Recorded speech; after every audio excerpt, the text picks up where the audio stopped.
Morning 10:30కి అని చెప్పి మళ్ళీ ఈవినింగ్ 4 o'clock అని ఫోన్ చేసింది. ఇట్లా అయితే వాళ్ళ ఇష్టానుసారంగా మాట్లాడడానికి వీల్లేదు కదా.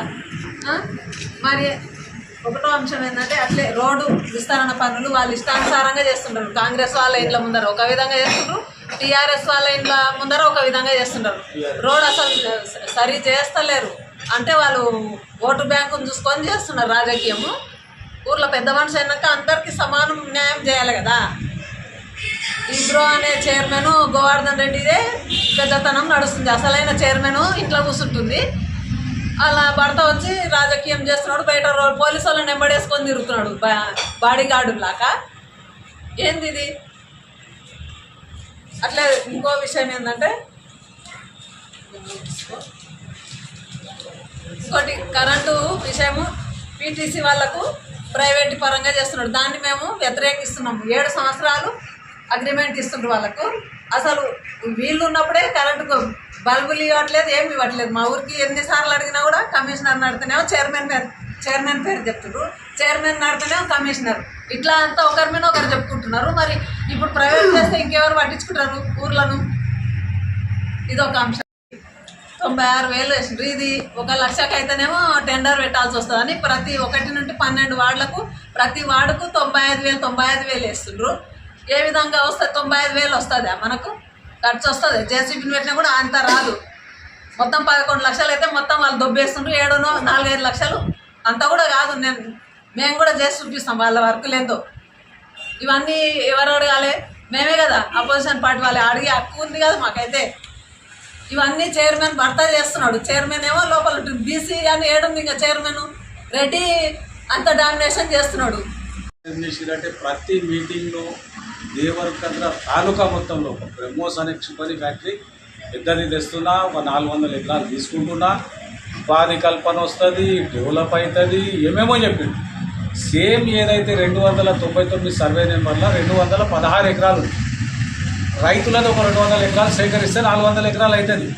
రైతులకు నోటీసు లేదు. 99 సర్వే నెంబర్లో మైనార్టీ గురుకుల పాఠశాలకు 10 ఎకరాలు ఇచ్చి సేమ్ ఆల్టర్నేటివ్ మినీ స్టేడియం కడతా, స్విమ్మింగ్ పూల్ కడతా, ఇండోర్ స్టేడియం కడతా అని 9 ఎకరాలన్నర తీసుకున్నాడు. అయితే బ్రహ్మోస్ క్షిపణి ఫ్యాక్టరీ వస్తే ఇవన్నీ తొలగిస్తారు. అంటే మన మున్సిపాలిటీలో ఉన్న బడ్జెట్ 50 లక్షలు నష్టం జరుగుతుంది. ఇప్పుడు స్విమ్మింగ్ పూల్ కట్టినా, ఇండోర్ స్టేడియం డెవలప్మెంట్ అని ఆల్టర్నేట్గా క్షిపణిల ఫ్యాక్టరీ వస్తే దీనిలో నువ్వు కాపాడుతావా? లేకుంటే ఆల్టర్నేట్గా దేవరకద్ర హెడ్ క్వార్టర్ల దగ్గర కూడా వీరప్పయ్య స్వామి భూములు ఉన్నాయి, ఎండోమెంట్ పర్మిషన్ తీసుకుంటే. లేదంటే చౌదరపల్లి శివార్ల 6 నెంబర్లు కూడా ఉన్నాయి, గైరాన్ భూములు ఉన్నాయి, 72 ఎకరాలు అక్కడ పెట్టండి. సేమ్ ఏదైతే గురుకుల పాఠశాల అనేది వాళ్ళ ఊరికి తీసుకుపోయాడో 2,500 మంది ఇంటీరియర్కు, అదేవిధంగా కూడా ఈడ దేవరకద్రకు ఆనుకొని చౌదరపల్లి ఉంది. సర్వే నెంబర్ 6 చెప్తున్నా కదా, 72 ఎకరాలు ఉంది. సేకరించి ఆడ కట్టు, స్టేడియం కట్టు, ఆడనే ఒక ఇంజనీరింగ్ కాలేజ్ ఉంది, పాలిటెక్నిక్ కాలేజ్ ఉంది, గురుకుల మైనార్టీ స్కూల్ ఉంది, వివిధ రకాల ఫెసిలిటీస్ ఉన్నాయి. హెడ్ క్వార్టర్కు దగ్గర అవుతుంది. రాయచూరు ఒక హైవేలా ఇవన్నీ నిర్మితం అవుతాయి. ఇవన్నీ తీసుకుపోయాడో క్షిపణి ఫ్యాక్టరీ పక్కకు పెడితే ఏం లాభం? అది తీసేస్తారు వాళ్ళు. ఇది నిజమా అది నిజమా తేల్చుకో. బ్రహ్మోస్ వస్తుందా లేదా? ఎందుకు తప్పుదోవ పట్టిస్తున్నాం? లేదంటే ఇది ఇండోర్ స్టేడియం అవన్నీ కడితే ఇది క్షిపణి ఫ్యాక్టరీని పక్కకు పెట్టేసేయండి. మీరు ఏదైనా అంశం, ఇంకోటి కళ్యాణ లక్ష్మి చెక్కులు వచ్చినా ఏమొచ్చినా ఒక వార్డుల కౌన్సిలర్ ఉంటే ఆ కౌన్సిలర్ను పెట్టుకొని చేయాలి. అసలు కౌన్సిలర్లు పోయి మీటింగ్లో కూర్చుంటే స్టేజ్ మీదకి ఆహ్వానం లేదు. దళితులని ఇద్దరిని స్టేజ్ మీదకి పిలువారు. వీళ్ళు పోతే ఏం చేస్తారు? చెక్ ఇచ్చేటప్పుడు ఆ ఊరు కాంగ్రెస్ పెద్ద లీడర్ వచ్చి పట్టుకుంటారు. ఇంకా కౌన్సిలర్కి వాల్యూ ఏముంది కళ్యాణ లక్ష్మి చెక్కులలో? మా ఊర్లో అట్లా ఎన్నో ఉదాహరణలు జరిగాయి. ఒక పిల్లాడు సీఎం రిలీఫ్ ఫండ్ పెట్టుకున్నాడు, అన్ని సంతకాలు అయిపోయినాయి, ఎమ్మెల్యే ఆఫీస్లో ఉంది, ఫైల్ ఆడికెళ్ళి గాయపోయింది. కాపాడుకుంటాం. 12 వార్డులో ఉన్న వాళ్ళు సురక్షితంగా తీసుకునే లీడర్ వస్తాడు మాకు. ఏ వార్డులో అయినా ఆ వార్డులో కాంగ్రెస్ లీడర్ ఉంటే వాడిచ్చిందే ఫైనల్ అవుతుంది. ఇందిరమ్మ ఇల్లు కానీ వేరే ఏ విధమైన కానీ, సీఎం రిలీఫ్ ఫండ్ కానీ, మిగతా ఏమైనా కానీ, ఒక రూపాయి ఎమ్మెల్యే సంతకపోతే మీ ఊర్లో హనుమంత్ రెడ్డిని ఎందుకు తోలుకరాలేదు, తోలుకరాపోలే అనే స్టేజ్ వచ్చేసింది. మరి హనుమంత్ రెడ్డి కౌన్సిలరా లేకుంటే రాజకీయంగా పెద్ద ఇంటర్నేషనల్ సెక్టర్ ఏంది అర్థం కాదేమా. మార్కెట్ కమిటీ వాళ్ళని పెట్టుకొని కళ్యాణ లక్ష్మి అని పోతావు. కౌన్సిలర్లు ఎందుకున్నారు? కనీసం ఓపెనింగ్లకు కూడా వాళ్ళ భార్యను పంపిస్తున్నాడు. కౌన్సిలర్లకు అసలు ఇన్ఫర్మేషన్ లేదు. హనుమంత్ రెడ్డి వాళ్ళ భార్యలు వాళ్ళ ఇంట్లో పోతున్నారు వాళ్ళ కౌన్సిలర్ల లాగా. ఏంది ఇది? కొన్ని మీరు క్షుణ్ణంగా ఏంటంటే అనాథరైజ్డ్ శక్తులు ఎవరు పోవుడు. ఇప్పుడు మేమున్నాం ప్రైవేట్గా మీటింగ్ పెట్టుకుంటున్నాం. ఉలలాక ఆఫీస్లోకి పోం కదా. చైర్మన్ బీసీ చైర్మన్ అని నామినలే బీసీలను ముంచనికే చేసిన తప్ప ఒక రెడ్డి ప్రోగా నడుపుతున్నాడు. దీన్ని నేను వ్యతిరేకిస్తున్నా ఒక రెడ్డిగా కూడా. ఎందుకంటే ఒక బీసీకి చైర్మన్ వచ్చింది, మేము పాలన చేయనియండి, బీసీలకు కూడా రాజ్యాధికారం దక్కనియండి. ఆమె ఇంట్లో కూర్చున్న పెట్టి టోటల్ నువ్వు దేవుని కదరా మున్సిపల్ అంతా డామినేషన్ చేస్తున్నా, సమంగా చేస్తున్నానే నేను. వాళ్ళకు సంబంధించిన వాళ్ళ ఇళ్ల ముందర నేరో ఉన్నా పెడుతున్నాడు, సంబంధం లేని కాడ దూరం కొడుతుంది. సమన్యాయం ఏడ చూస్తున్నావు నువ్వు? తప్పు కదా ఇది. నువ్వు చేస్తే అందరినీ సమదృష్టితో చూడు. చైర్మన్ అమ్మను పని చేయని, ఆమె ఎలక్ట్ అయింది, ఒక టీచరు ఎడ్యుకేటెడు, ఆమెను పని చేయకుండా మొత్తం చైర్మన్ నీవే అయిపోయినావు, ప్రో చైర్మన్ అయిపోయినావు, మున్సిపల్ కమిషనర్తోనే నీవే ఉంటావు. సమస్యలు ఎవరైనా చెప్పనీకే పోతే కమిషనర్కు నాకు తెలియదు ఏం చేయకన్నావు. ఇంకోటి వింత ఏంటంటే ఏదైతే సీసీ కెమెరాలు ఉన్నావు మున్సిపల్ ఆఫీస్ కాడ దానికి ఈయన కనెక్షన్ పెట్టుకున్నాడు. ఈయన ఫోన్లో వస్తుంది. షాడో చైర్మన్ ఏదైతే ఉన్నాడో రేటుని ఇంటికాడ పెట్టుకొని ఫోన్కి అటాచ్ పెట్టుకో. చైర్మన్ పెట్టుకోవచ్చు, కమిషనర్ పెట్టుకోవచ్చు. ఎందుకంటే ఆఫీస్కి ఎవరు వచ్చినారు చూడడానికి. నీవు అడిగి పోవాలంటేనే మేము పోగానే ఆయన చూసుకొని వచ్చేస్తున్నాడు, కమిషనర్ పక్కన కూర్చుంటాడు. ఆయన అయితే కౌన్సిలర్ కాడు కదా. కౌన్సిలర్ అయింది ఎందుకు? వీళ్ళు కౌన్సిలర్ అయింది ఎందుకు? ఓడదంటే ఏమో కౌన్సిలర్ కాదు, ఏం కాదు, షాడో నడుపుతున్నాడు. ఆ షాడో టీం అనేది బంద్ చేసుకో. ನೀವು పోలీసులను ఎమ్మడి పెట్టుకొని బెదిరించడం బంద్ చేసుకో. ఎక్కువ కాలం నడవదు. ఈ రాజకీయ పదవులు ఉంటాయి, ఊసిపోతాయి. ఈరోజు వస్తుంది, రేపు పోతుంది. గవర్నమెంట్ ఇంకా ఎన్ని రోజులు ఉంది అనుకుంటున్నావు? శాశ్వతం అనుకుంటున్నావు నువ్వు? నీకు నువ్వు ప్రకటించుకుంటే అయిపోయినా ప్రజలు లేరా? తీర్పిచ్చేటోళ్ళు ప్రజలు. వాళ్ళు తీర్పిస్తే మళ్ళా కూర్చో. మేము ఎప్పుడైనా ఆహ్వానిస్తాం. పార్టీ వాళ్ళు అందరి తరఫున విలేకరులను కోరుతున్నది ఏంటంటే మీరు క్లియర్గా రాయండి. షాడో చైర్మన్గా కొన్ని తగ్గించుకో. నీ ఇష్టం వచ్చిన వ్యవహారాలు చేస్తే పడనికి ఎవడు లేడు. మేము కూడా కౌన్సిలర్ అన్ని వార్డులు తిరిగి హక్కు మాకు కూడా ఉంది. ఈ ఒక్కడో మేము దేవరకద్రకు మనగాడ బాబు ఇప్పుడు మున్సిపల్ అయింది. ప్రతి కౌన్సిలర్కి హక్కు ఉంటుంది, ప్రతి పౌరునికి అడిగే హక్కు ఉంటుంది. అడుగు బలైన సాగు నుండి ఒక పేద కుటుంబం నుండి మేము కౌన్సిలర్గా గెలవడం జరిగింది. దేవరకాయలో 3.5 నెలలు అవుతుంది మేము కౌన్సిలర్ గెలిచి. ఇంతవరకు వార్డులో ఒక పని కూడా చేయలేదు. దాంట్లో మాకు పేదలు ఎక్కువ ఉన్నారు. మాతోటి మాస్ ఏరియా మా జనాభా. ఆ ఏరియాలో కంప చెట్లు తీయాలని నేను 3.5 నెలలకి వెళ్ళి అడుగుతున్నా. కమిషనర్ పోయి అడిగితే చైర్మన్ అడగట్టు. చైర్మన్ అడిగితేనేమో వేరేతో నడుస్తుందని చెప్తాడు. అట్లా నేను వినలేదని చెప్పి మా ఆల్ వెంకటేశ్వర రెడ్డి అన్నకు పోయి ఫోన్ చేసి కమిషనర్కి ఫోన్ ఇచ్చిన. ఒకరోజు మాత్రం 3 గంటలు బండి పంపిన వెంబడే మళ్ళీ రిటర్న్ తీసుకుపోయాడు.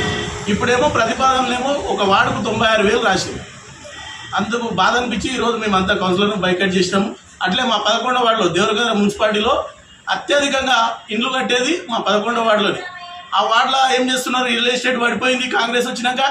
ఆ వార్డులో ఏం చేస్తున్నారు? ఇంట్లో ఎవరు కడుతున్నారు? వాళ్ళతో డబ్బులు ఎట్లా తీరాలి. ఒక్కొక్క ఇంటికి పోయి పర్మిషన్ లేదని బెదిరించి 50,000, 1,00,000 రూపాయలు తీసుకుంటున్నారు. ఇది ఎంతవరకు నిజమని చెప్తున్నా. అలా చేయొద్దు. ఆఫీసర్లతో డబ్బులు వసూలు చేపిస్తున్నారు. లేదంటే మా మీద కేసులు, ఇప్పుడు మేము గట్టిగా మాట్లాడినామనుకో కేసులు పెడతాం. ఇంతకుముందు నన్ను సంవత్సరం క్రితం వినాయక చవితికి అక్రమ కేసుల పోలీస్ స్టేషన్ పట్టుకపోయి ఇష్టానుసారంగా కొట్టడం జరిగింది. ఆ కసితోటి ఈరోజు నేను 11వ వార్డులో బీఆర్ఎస్ పార్టీకి గెలిచిన. అలాగే నాలాగా చాలా మంది ఉన్నారు దేవరకాయల మున్సిపాలిటీలో. ఖచ్చితంగా ప్రతి పౌరుడు, మా పెద్దలు, మున్సిపాలిటీ పెద్దలు ఖచ్చితంగా అడుగుతాం. ఎందుకు అడగం? మేము గెలిచింది ప్రజలు ఓట్లేస్తే గెలిచినాం. మేమే కాదు, మీ కౌన్సిలర్లు కూడా బాధపడుతున్నారు. అది గుర్తుపెట్టుకోండి. మున్సిపాలిటీలో మేము ధైర్యంగా వచ్చి ముందుకు వచ్చి ఈరోజు ప్రెస్ మీట్ పెట్టినాం. మున్సిపల్ కౌన్సిల్ ఏర్పడి 3వ నెల అవుతుంది. ఇప్పటి వరకు అనాథాయిగా వాళ్ళు వర్కులు చేస్తున్నారని మా వాళ్ళు కౌన్సిలర్లు తెచ్చిన ప్రతిపాదన ఇది. వాళ్ళు ఏమైందంటే పాత పనులు కొత్త పనులు చేసుకొని బిల్లు తీసుకుంటారు. బిల్లు తీసుకోవాలనుకున్న 90,000 వరకు వితౌట్ బిల్లు ఉంటుంది. అంటే టెక్నికల్ ఇష్యూగా 5 లక్షలు ఏమో టెండరు, 50 వేల నుంచి కమిషనర్కి ఉంటుంది, 90 వేల వరకు చైర్మన్కి ఉంటుంది. ఆ విధంగా వీళ్ళు చేస్తూ పోతున్నారు. ఒకటి ఈరోజు మా వాళ్ళని సంప్రదించకుండానే, అంటే ఒక ఎమ్మెల్యే ఉంటే ఆ ఎమ్మెల్యే పరిధిలో మొత్తం ఏమున్నా కూడా కళాలక్ష్మి ఇచ్చినా ఏమి ఇచ్చినా, స్కూల్ గురుకుల సీట్లు ఇచ్చినా ఏమి ఇచ్చినా వాళ్ళకి చెప్తారు. మా కౌన్సిలర్ ముగ్గురిని బీఆర్ఎస్కి ఎన్నుకోబడ్డ వాళ్ళని ఎవరిని కౌన్సిలర్స్లో పెట్టినారు. ఒకటి వీళ్ళు మా వాళ్ళు అడిగే ప్రశ్న అది. తర్వాత మీరు ఏ వర్క్ చేస్తున్నారు, కౌన్సిలర్ చెప్తలేడు, చైర్మన్ చెప్తలేడు, మున్సిపల్ కమిషనర్ చెప్తలేడు. అన్న చెప్పిండు, యువతరన్న ఏం చెప్పిండు, ఒక బీసీ అమ్మాయిని అడ్డం పెట్టుకొని ఒక రెడ్డి వాళ్ళు వచ్చి ప్రాతినిధ్యం వహించి మమ్మల్ని డామినేట్ చేస్తున్నారు. దేవకాళ్ళు ఎవరు పోయి అడిగినా చెప్తారు. నేను ఈరోజు లోకల్లో రోడ్ అంటారు, మా కౌన్సిలర్ 1 అంటారు, 2 ముగ్గురు ఉన్నారు. రేపు మా గవర్నమెంట్ వచ్చినా రాకుండా ఈ మున్సిపల్ కమిషనర్ వీళ్ళను ముందర పెట్టి అదే రోడ్డు ఆనుచికి ఎంత ఉందో, ఎన్ని ఫీట్లు ఫస్ట్లో అంటే 20 ఫీట్ దగ్గర నుంచి అర్జెంట్ వాడు హాస్టల్ కాడ ఎంత రోడ్ ఉందో ఆ రోడ్డుకి ఎవరి ఇళ్ళన కటింగ్ చేపిస్తాము. ఇది పక్క. ఒక మున్సిపల్ కమిషనర్ అసెంబ్లీ పెట్టినా ఏది పెట్టినా పొద్దుగా 10 గంటల టైం చెప్పి ఒకసారి ఇంటికి పోయి తీసుకొచ్చింటారు. ఎవరికి? కౌన్సిలర్లు. అదేవిధంగా వాయిదా పడ్డ వాళ్ళకు సంతకం ఇచ్చి వేతనం వస్తుంది. మీలాక రోడ్డు మీద తిరిగేటోళ్ళు కాదు వాళ్ళు. ఇది ఎవరో కొంతమందిని రోడ్డు మీద తిరిగేటోళ్ళను వాళ్ళని పెట్టుకొని చేస్తున్నారు చూపడం. వాళ్ళు గౌరవేతనం పొందుతున్నారు. సమాజంలో 10,000 మందికి పైబడి సంబంధించినటువంటి జనరల్ బాడీ మీటింగు, అంటే అందరికి సంబంధించినటువంటి 12 వార్డులకు సంబంధించి 10,000 మంది ఎప్పుడు జనరల్ బాడీ మీటింగ్ మేము కూడా దాదాపు 2014లో మేము ఎంటీసీ కొనసాగింది. ఈ ఊరిలో సగం ఊరికి ఎంటీసీ కొనసాగినాం. అప్పట్లో కూడా జనరల్ బాడీ మీటింగ్ అనేది 10-10 చురువైతే మధ్యాహ్నం మళ్ళీ ఒకసారి విషయం మీకు తెలియజేస్తున్నా, ఎమ్మెల్యే గారు దయచేసి పదవి శాశ్వతం కాదు. మీకు తెలిసిన ఆ విషయం కూడా. ఎందుకంటే మీకన్నా మేము చిన్న వ్యక్తులం, మీకన్నా చిన్న స్థాయి ఉండొచ్చు, కానీ మీకన్నా రాజకీయాలు మేము ముందున్నాం. మాకన్నా మీరు పెద్ద వ్యక్తులు, మీకన్నా మేము చిన్న వ్యక్తులం, కానీ మీకన్నా రాజకీయాలు మేము చాలా ముందున్నాం. కనుక ఇది జెన్యూన్గా ఈ కొత్త మున్సిపాలిటీల్లో ఇతరుల అధికారం లేకుండా దమయంతి మేడం గారికి సూటిగా ప్రశ్న చేస్తున్నాం. మనం వారి ద్వారా ఎమ్మెల్యే గారు కూడా రిక్వెస్ట్ చేస్తున్నాం. ఏది ఏమున్నా కొత్త మున్సిపాలిటీలో అందరికీ సమానత్వంగా మీరు నిధులు సమకూరిస్తే చాలా బాగుంటుంది. మీకు కూడా రేపు రాబోయే రోజుల్లో కూడా మంచి పేరు.